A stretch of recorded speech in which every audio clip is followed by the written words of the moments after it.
সুপ্রিয় দর্শক শ্রোতা, এই মুহূর্তে আপনাদের মাঝে হাজির হয়েছি আন্তর্জাতিক মানের একজন বক্তাকে নিয়ে।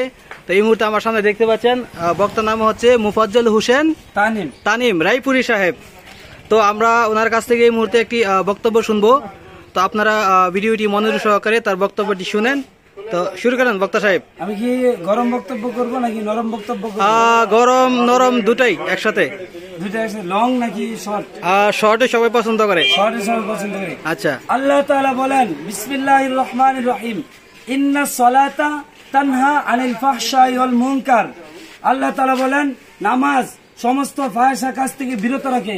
আমরা দেখি, আমরা নামাজও পড়ি, চায়ের স্টলে গিয়ে টিভি দেখি, আমরা নামাজও পড়ি, আমরা গিয়ে আবার মানুষের ক্ষেতের লাইল কাটি, আমরা নামাজও পড়ি, চুগলখুরি করি, আমরা নামাজ পড়ি, সুদ খাই। এমন নামাজ আল্লাহ তাআলা বলেন এমন কোন নামাজ হয় নাই যে নামাজ ফাহিশা কাজ থেকে ফিরে না রাখতে পারবে, এটা কোনো নামাজই নয়। এই নামাজ দিয়ে জান্নাতে যাইতে পারবে না। বলছি বলেন ঠিক কিনা? নারে তাকবীর, নারে তাকবীর,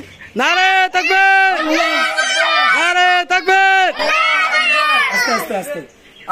নবী করিম সাল্লাল্লাহু আলাইহি সাল্লাম বলেন, মিফতাহুল জান্নাতিস সালাহ, নামাজ বেহেশতের চাবি।